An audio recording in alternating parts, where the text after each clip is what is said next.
Bienvenidos a la Qué Buena de San Buena, 93.5 de FM, que presenta su programa Radio Educa.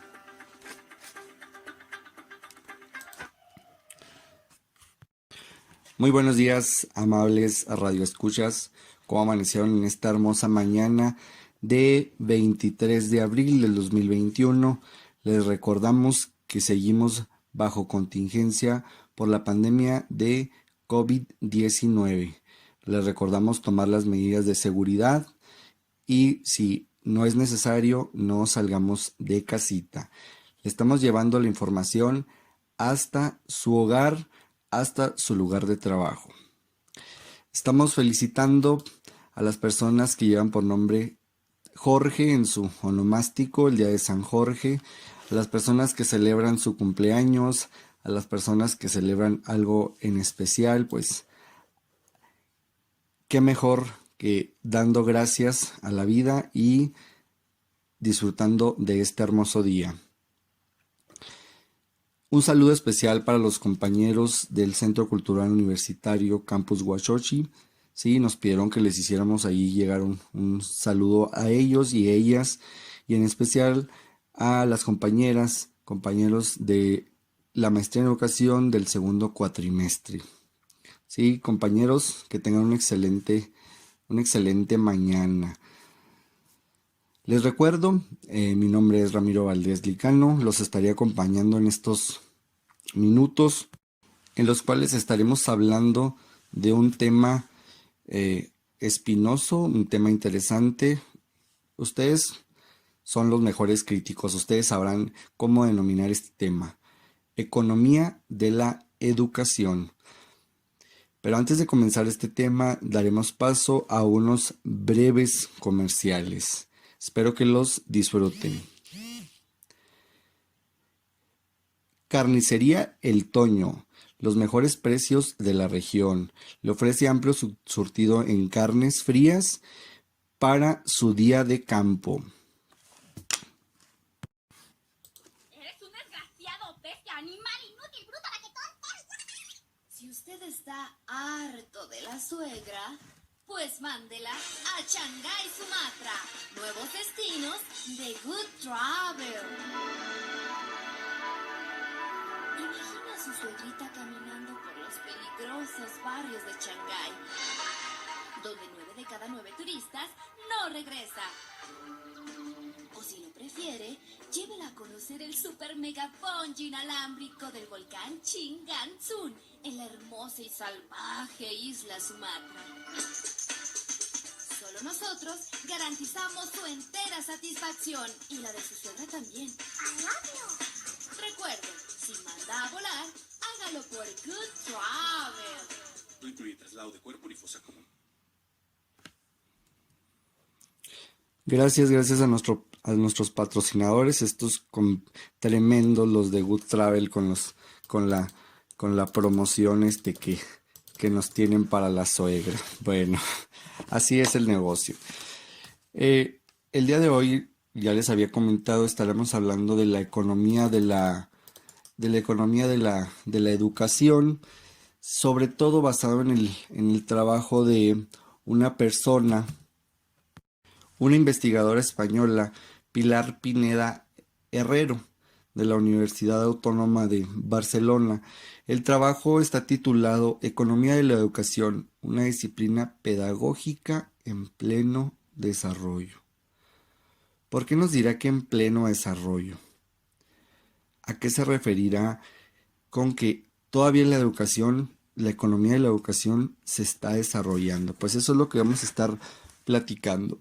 Les recuerdo, amables radioescuchas, que nuestro teléfono en cabina es 649-199-9999 y si quieren enviarnos un mensajito de texto para participar en este tema, es al 649-199-9999. Agradecemos a las estaciones hermanas como Radio Caracol y Radio Caracas que nos están ayudando a transmitir este mensaje, este programa a otras partes del mundo, en especial a la parte de Latinoamérica, nuestros hermanos latinoamericanos, que también están muy interesados en el desarrollo de este tema de la economía de la educación. La economía de la educación se basa entre una relación estrecha entre la economía y la educación. Sí, interacciones que son, no a veces no tanto precisas, pero que son indispensables para que la educación dependa directamente de la economía y la economía dependa directamente de la oferta educativa que existe en una sociedad. ¿Sí? La economía de la educación es una disciplina de carácter científico y es necesario ubicarla en el conjunto de las disciplinas pedagógicas. Es lo que nos menciona aquí Pilar en este extenso trabajo de la economía de la educación. Pero realmente nuestros países latinoamericanos, en nuestro país, en México, en los países hermanos que tenemos, la economía y la educación tienen una relación tan estrecha como lo menciona esta autora de este artículo. Creo que sería necesario revisar a fondo cuáles son las características que tiene el sistema educativo de cada país. En América Latina los sistemas educativos son muy similares. Sí, para Pilar, la educación es un derecho humano básico. Para la mayoría de las sociedades que se desarrollan, que se están desarrollando, la educación se debe considerar como un aspecto gratuito. Pero considerarlo como un aspecto gratuito tiene implicaciones económicas que podrían ser de interés de todos los mexicanos, en este caso, de todos los habitantes de una población, de un país, porque para que se otorgue ese grado de gratuito, esa condición, deben existir partidas económicas de los presupuestos que se hacen en la nación, que aprueban las cámaras de diputados y de senadores. Deben existir partidas que sean específicas para cubrir estos rubros, para cubrir pago de maestros, para cubrir pago de libros de texto, mantenimiento, construcción de centros de trabajo, centros escolares. Entonces, queriendo o no, la educación tiene una parte presupuestaria que de la cual nos debemos interesar todos. Es importante que como radioescuchas, que como estudiantes, como maestros, como padres de familia, como dueños de algún local, como aportadores de impuestos, de recursos a la nación, pues nos interesemos en este tipo de situaciones, porque la educación la hemos tomado como la base de lo que sucede en el país. Es vamos a decir que es como una medida la educación para proyectar qué es lo que va a pasar en el futuro. Si tenemos alumnos que están en el salón de clases, si tenemos muchos alumnos en el salón de clases, si tenemos alumnos con buenas calificaciones, si tenemos alumnos que se comportan en la sociedad, que la sociedad espera cosas positivas de ellos, entonces en un futuro vamos a tener cosas positivas.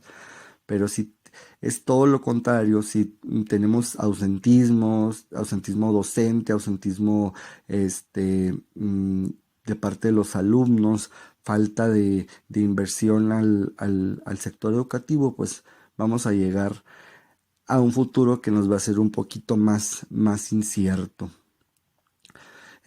Para este tema rescatamos una entrevista que se le hizo al profesor Marco Antonio del Río en Guatemala sobre una breve historia de la economía y cómo influye la economía en la educación y cómo se empezó a generar este interés educativo. Escuchémosla y compartámosla después de que se termine.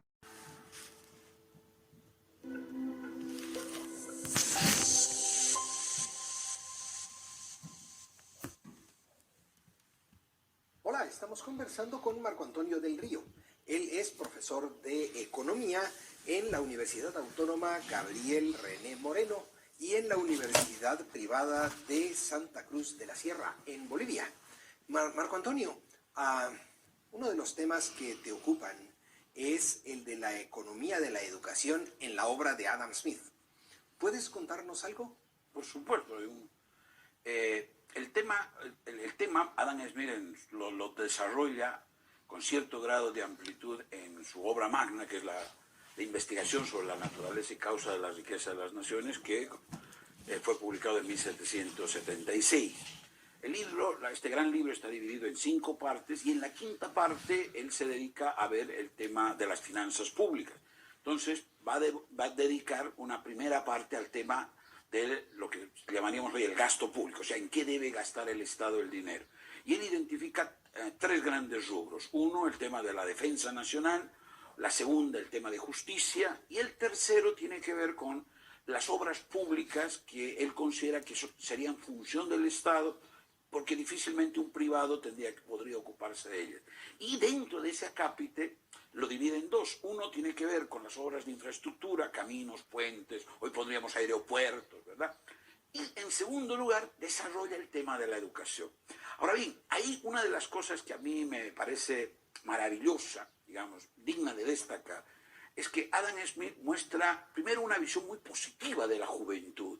Él dice explícitamente de que los jóvenes, cuando encuentran que el profesor pone su mejor empeño educativo, ellos lo valoran. Es más, incluso si no fuese el profesor, fuese un hombre muy sapiente, pero que tiene esa voluntad de enseñar para que los jóvenes aprendan, pues ellos tienen toda la predisposición para valorar ese esfuerzo educativo del profesor. Entonces, ese es un primer punto que a mí me parece importante. Y el otro tema, que obviamente como está en el tema del gasto público, Adam Smith se pregunta, o sea, el tema de si el Estado debería financiar o cómo debería financiar la educación, él lo hace mucho mirando precisamente los incentivos que tendría que tener el profesor para desarrollar su tarea docente de la mejor manera posible. Y claro, él lo que hace es tomar en cuenta, y lo expone de esa manera, lo que ocurría en el sistema educativo de su época, especialmente en Escocia. Y en Escocia la educación era prácticamente privada. O sea, cuando un padre de familia quería que su niño aprenda la lectoescritura, por ejemplo, contrataba los servicios de un profesor, le pagaba porque le da clases al niño, y básicamente los profesores dependían, digamos, de un pago directo de las personas que querían aprender, en el caso de cursos de esgrima o de baile, o de los padres de los niños, en el caso de los pequeños. Ahora, esta idea él encontraba que era el mejor sistema de funcionamiento, digamos, del proceso educativo, ¿no? O sea, que los directos beneficiarios, ¿no? O sea, los alumnos o sus tutores, pagaran directamente a los maestros, cosa que estos tuvieran la mayor motivación. ¿Por qué? Porque, claro, si un profesor se descuidaba en su tarea docente, evidentemente iba a tener un juicio adverso por parte o de los jóvenes o de los estudiantes o por los padres de familia. Entonces iba a perder alumnos y, por lo tanto, iba a perder ingresos. En cambio, si era un buen profesor y los alumnos valoraban ese esfuerzo que él hacía, iba a tener muchos alumnos y, por lo tanto, iba a tener un buen esfuerzo. Frente a eso, Adam Smith, que era escocés, tuvo la oportunidad de viajar a estudiar a Oxford. Y claro, ahí era un sistema diferente, era un sistema donde básicamente o había algún tipo de subvención de algún tipo de corporación, o la posibilidad de que, digamos, los alumnos o los padres pagaran a la institución y la institución le pagara a los maestros. Entonces, la idea era que estamos en un escenario donde los maestros recibían un salario de la institución donde se trabajaba. Y claro, lo que él observaba es que en esos escenarios el empeño del profesor se degradaba, ¿no? Ya los profesores no hacían su mejor esfuerzo.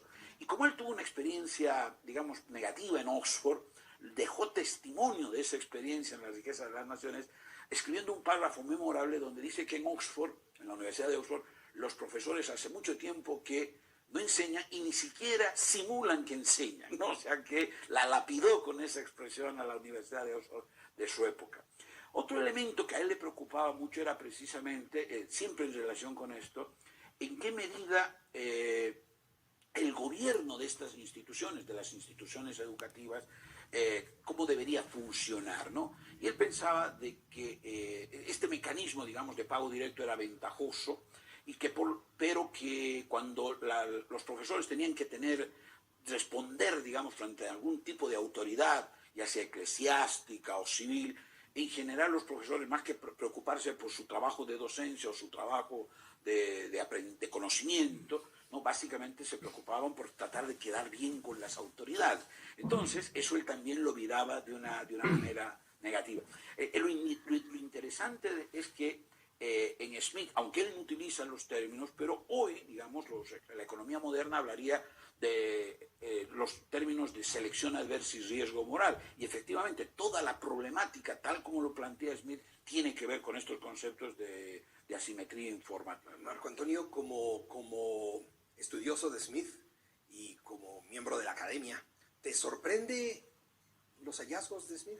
O sea, como una persona que, digamos, gran parte de su vida la ha pasado en la academia, no es sorprendente porque uno es lo que ve. O sea, lo maravilloso es que, en mi caso, digamos, yo vivo en un sistema académico y cuando yo releo esas páginas de mí es como si estuviera describiendo la realidad que vivo o los problemas, ya sean reales o potenciales, que se pueden interpretar. Entonces, en ese sentido, la actualidad de esas páginas a mí me parece fantástica. Es fantástica. Yo, por ejemplo, cuando estabas contando la primera parte, el optimismo hacia los estudiantes, me pareció de mucha actualidad en el sentido de que ahora muchos profesores se quejan de los millennials, ¿no? Pero si uno se aproximara desde una perspectiva como la que nos contaste de Smith, creo que buena parte del problema tendría una mejor solución. Por supuesto, ¿no? O sea, efectivamente, ¿no? O sea, posiblemente los problemas como diríamos, de brecha generacional se han acentuado en los últimos tiempos, pero yo creo que la visión de Smith es positiva. O sea, podemos esperar que los jóvenes estén ávidos del conocimiento, ¿no? Y por el otro lado, esto obviamente es un elemento importante para un maestro, o sea, una persona que se dedica a la docencia tiene que pensar que sus alumnos tienen deseos de aprender, o si no, o sea, ¿por qué lo hace, digamos, no? Pero el detalle que yo creo que también es importante es que Smith está muy consciente que los elementos de motivación del profesor tienen mucho que ver con la organización institucional del sistema educativo. Él lo dice muy claramente, o sea, la docencia es una noble tarea, pero no podemos hacer depender simplemente del ánimo o de la buena voluntad del profesor. O sea, tiene que tener un sistema de incentivos adecuado para que él, digamos, se comprometa de manera efectiva con eso que está queriendo hacer, no solo por una, entre comillas, vocación, sino que realmente encuentre una satisfacción real en esta tarea. De hecho, él en algún párrafo dice, debe ser profundamente desanimador pasar clases, ¿no? O enseñar a jóvenes que no tienen ningún interés en aprender, ¿no? Y, por ejemplo, una de las cosas que él destacaba es que para esto era muy importante que los jóvenes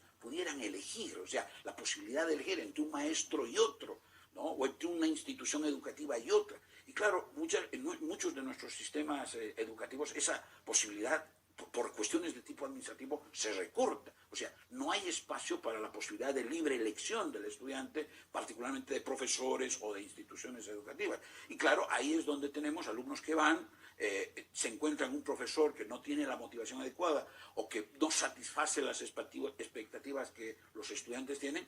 Ellos empiezan a mostrar desinterés y obviamente esto termina repercutiendo negativamente en el profesor, por muy bien intencionado que éste sea. Aquí escuchamos al profesor Marco Antonio del Río en un trabajo que estuvo realizando en Guatemala, donde habla del trabajo de Adam Smith.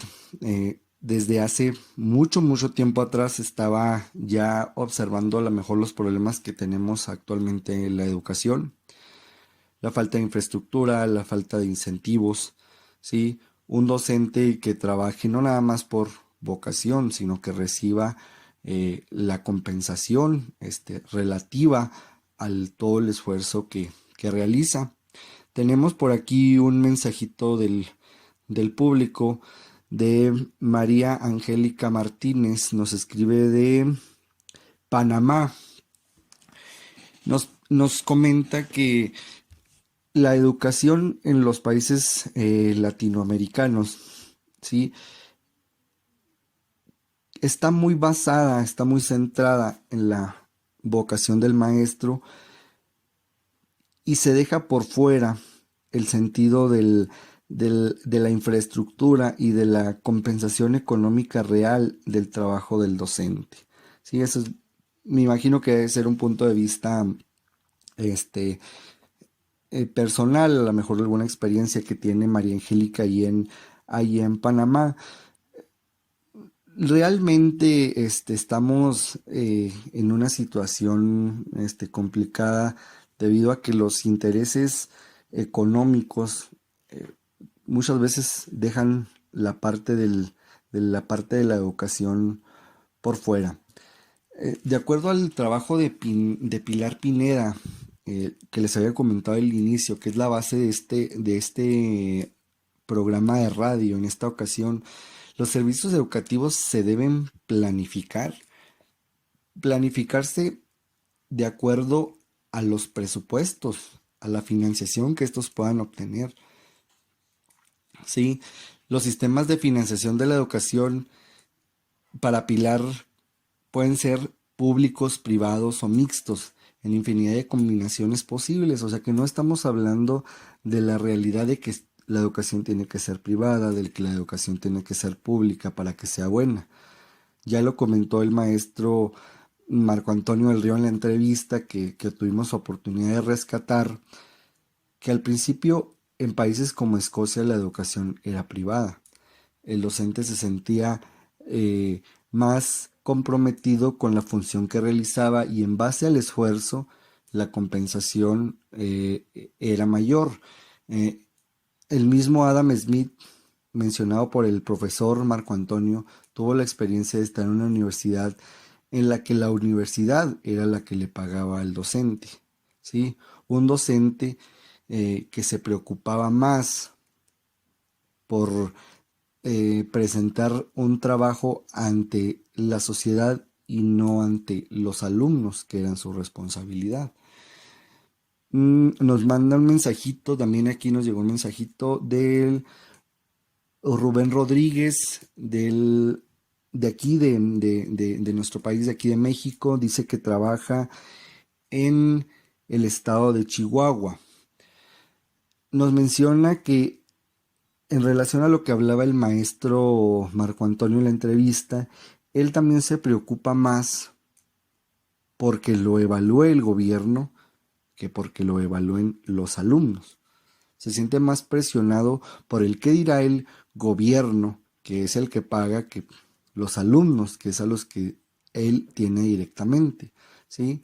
Para él menciona que le teme más a una evaluación, se preocuparía más por una evaluación del gobierno, porque no siente la responsabilidad de darle resultados a los alumnos, sino actualmente dice que se siente más presionado por darle un resultado a los sistemas, al sistema educativo.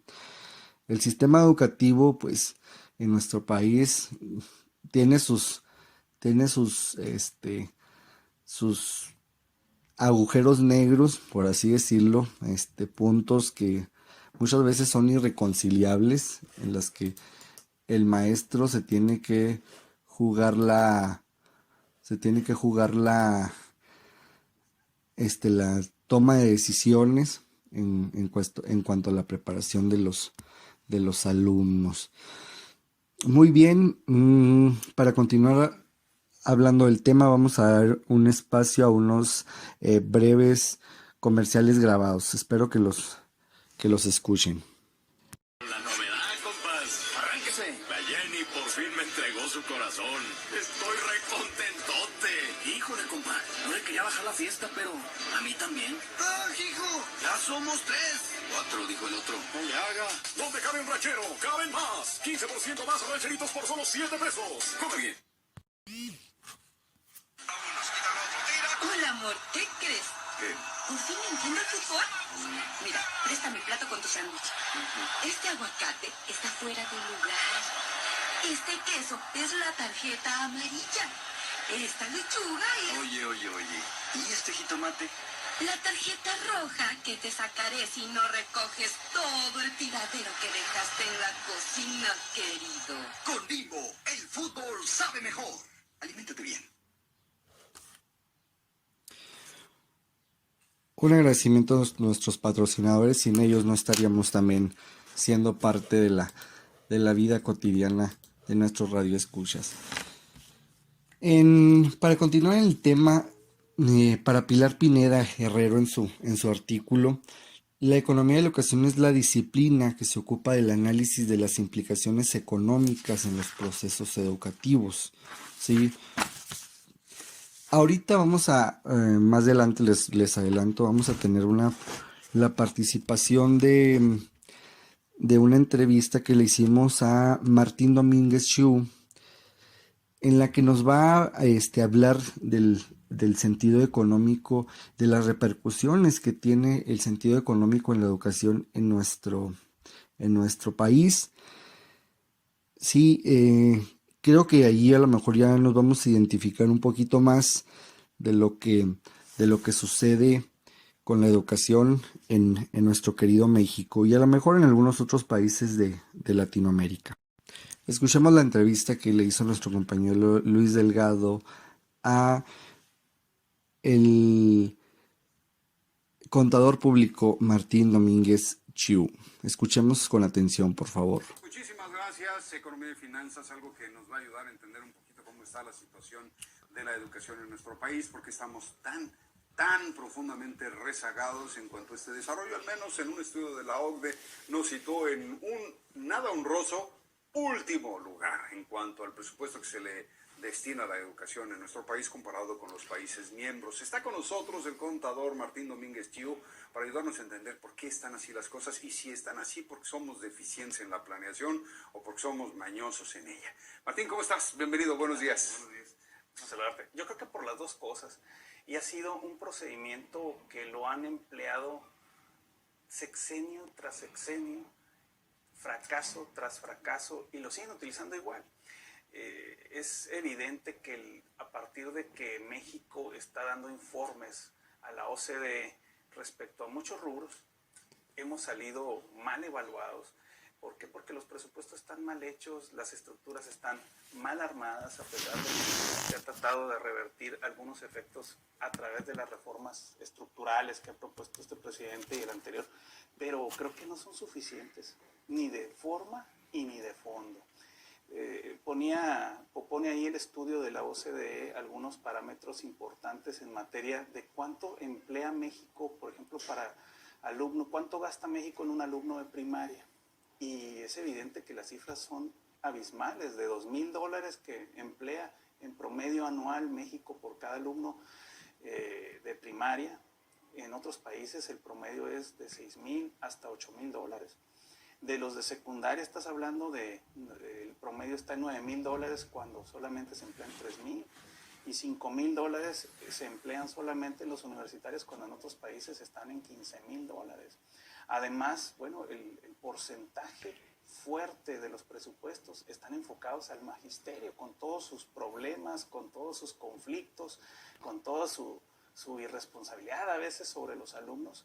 Bueno, pues cerca del 80% del presupuesto se destina a sueldos y salarios, cuando en otras partes se destina solamente el 60%. Entonces, sí está muy desproporcionado toda esta situación. Es cierto que se han hecho esfuerzos por tratar de ver que todos los sindicatos y todas las propuestas que se tienen, bueno, que se lleve un poco de mejor control, de mejor nivel, pero definitivamente en esos rubros y en esos renglones estamos muy mal. Incluso veía otro estudio también que se presentó por parte de la OCDE, en el cual indica que también en las aulas de clase hay alumnos de más, cuando en otros países la educación y el promedio que se estima óptimo para que los niños pongan atención es de 15 alumnos por salón. Aquí se tienen hasta de 30, hasta de 40 alumnos, ¿verdad?, por cada salón. Entonces es innegable que todo el tiempo que se pierde, imagínate los niños de primaria, todo el tiempo que se pierde en guarden silencio, pongan atención, hacemos esto, o sea, llamar la atención, poderlos calmar, y luego entonces, cuando ya están en su nivel más óptimo de atención y de captación y todo lo demás, suena la campana y te tienes que ir a tu casa. Entonces, sí es en realidad un poco ineficiente. En realidad los niveles de atención pues, de los mismos estudiantes es bajo. Entonces, sí estamos en una situación no nada más económica, sino también de estructura interna, tengan mejor destino, y entonces con una mejor coordinación creo que van a llegar todavía más profundamente a que los niños tengan acceso a todas esas cosas, porque muchas veces ponen ese tipo de cosas, no sabemos de dónde quedan, al siguiente año Sí, ya claro. no hay nada, llegan los vándalos en vacaciones, ya se perdió todo y no hay seguimiento de los programas. Mientras no haya un seguimiento apropiado, mientras no haya un proyecto a 20, 25 años de estructuración, de crecimiento y sobre todo de seguimiento en el cual se involucre sociedad y gobierno, ahí vamos a estar. Ahora, Martín, ¿qué opinión te merece el hecho de que independientemente de que nuestra educación sea muy deficiente, quienes logran graduarse, nuestros estudiantes que finalmente logran terminar ese maratón a salvo y llegan a recibir un título que también es tardado, porque todo nuestro sistema ahí en la OBC tú quieres graduarte y una vez que, pues 6 meses para tu carta de pasante y después el título a lo mejor dentro de un año, ¿no? Y mientras tanto, ¿qué hacen los estudiantes cuando salen al mercado laboral y se encuentran que a pesar de tener una carrera universitaria, tienen que enfrentarse a un mercado que no los necesita? Y aparte que está mal pagado, y aparte que está ninguneado y que definitivamente hay muchos que no ejercen, que se van a otros mercados, que están ejerciendo algún oficio, alguna otro tipo de trabajo, porque en realidad para lo que estudiaron no les está sirviendo.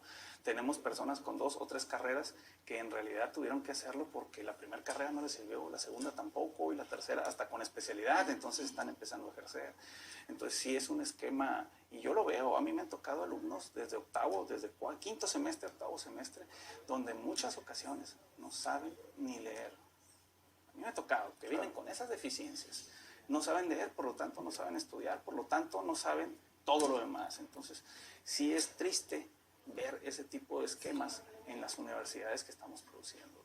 Cómo estás comparando a un alumno de una universidad con una universidad de carácter mundial, dices, no puede ser. Totalmente de acuerdo, por eso decíamos que si vamos a aplicar algunas reformas o vamos a corregir algunos grandes defectos que tenemos en nuestro sistema educativo, tendríamos que esperar, si lo hacemos hoy, mínimo 20 años para ver el resultado. Así es, entonces, y darle seguimiento sobre todo, que las cosas no digan, es que aquel lo hizo el del partido fulano y yo soy del partido perengano, entonces ya no lo sigo y está mal o está satanizado. Hay que evaluar los programas, lo que está bien hay que dejarlo, lo que está mal es lo que hay que corregir.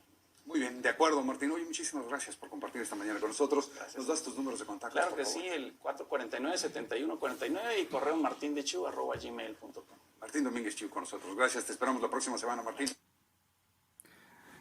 Gracias compañeros por esta entrevista, compañero Luis Delgado. Gracias por haber entrevistado a Martín Domínguez Chiu en relación a cómo está la educación, cómo la perciben los contadores, un contador público, cómo percibe el gasto de la educación. La educación en México es un problema, tiene problemas, como lo mencioné, agujeros negros de pérdidas de presupuesto, faltas de responsabilidades, compromiso.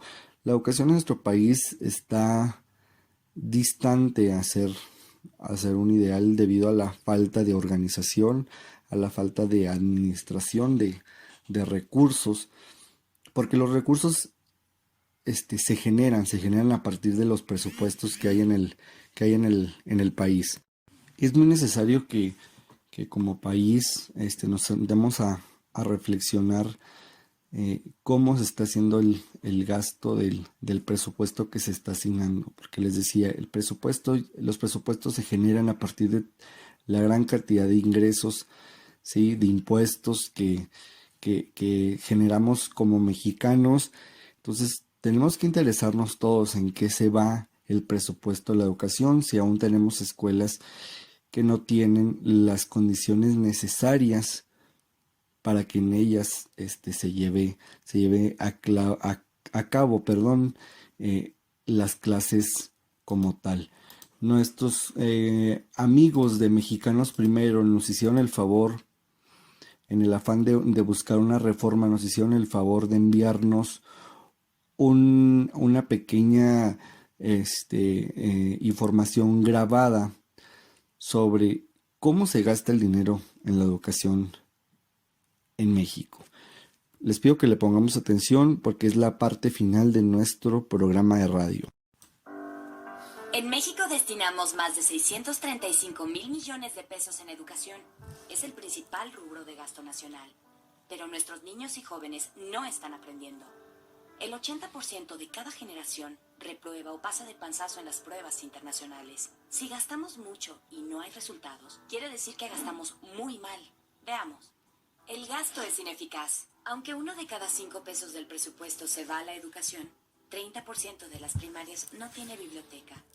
44% de las escuelas rurales no tiene baños y 94% no tiene laboratorio de ciencia. Además, 70% de los directores reporta falta de preparación de los maestros y el 67% reconoce ausentismo crónico en su escuela. El gasto es inequitativo. En lugar de reducir las brechas, el gasto las amplía. Los niños con mayor necesidad van a no escuelas, espacios que no tienen el mínimo para el aprendizaje. Entre los maestros gana más quien acumula más plazas y no quien hace bien su trabajo. El gasto está capturado. Mientras que maestros y alumnos carecen de lo elemental, nunca falta dinero para los sindicatos. Los beneficios son para los líderes sindicales y no para los verdaderos maestros. Ejemplos sobran. El gasto es ineficiente. Además, el ciclo del gasto está roto. No hay planeación, es tardío y desordenado, la vigilancia y evaluación insuficientes. En lugar de un círculo virtuoso, tenemos un círculo vicioso. El gasto es opaco. Por si fuera poco, no hay rendición de cuentas a nivel federal, estatal o escolar. Los gobiernos estatales ocultan la información. Más de 9 de cada 10 pesos van a pago de maestros y ni siquiera sabemos cuántos maestros hay. El colmo, el gasto es corrupto. Se desvía y roba el dinero de los mexicanos. Funden comisiones sindicales, aviadores, venta, herencia y acumulación de plazas. Más de 3,000 millones de pesos se pagan a comisionados y cúpulas sindicales. No podemos permitir que se siga malgastando nuestro dinero. Sin cambio en el gasto, no habrá reforma educativa. Mejor gasto, mejor educación.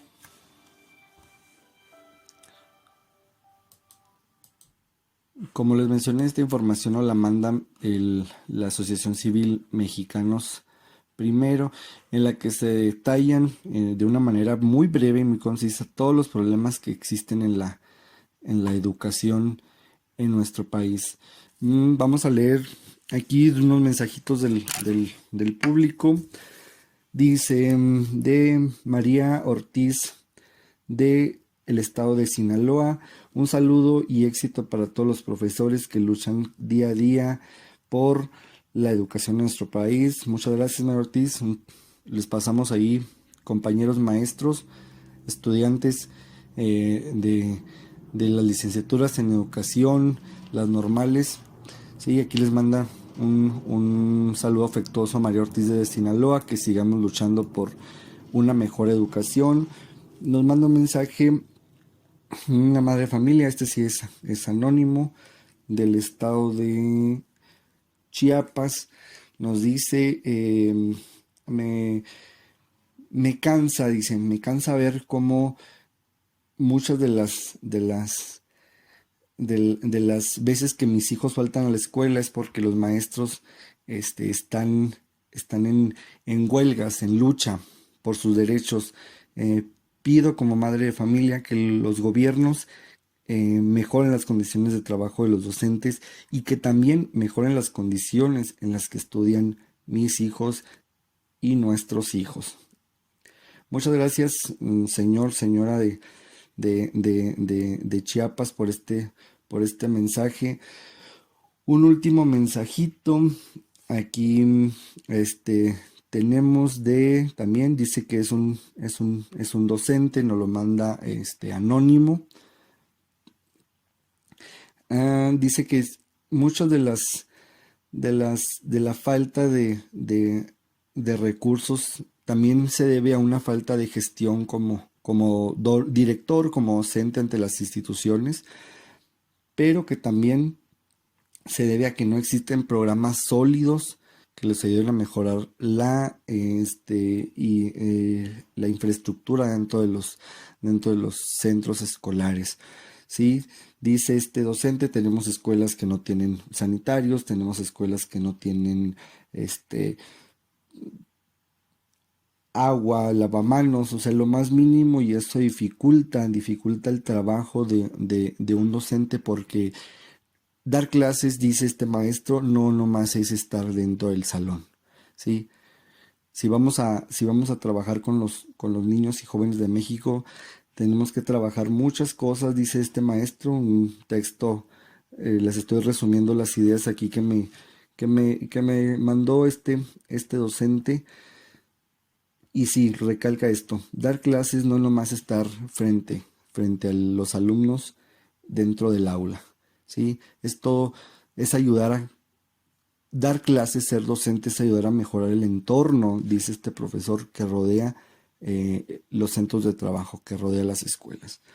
Bueno, pues con esto terminamos esta parte del tema de la economía de la educación, cuáles son las implicaciones, cómo se desarrolla, una breve historia ahí que pasamos con el profesor Marco Antonio del Río en sus trabajos en Guatemala, y una entrevista que tuvimos con Martín Domínguez Chu, donde nos habló de cómo es la economía educativa en nuestro país.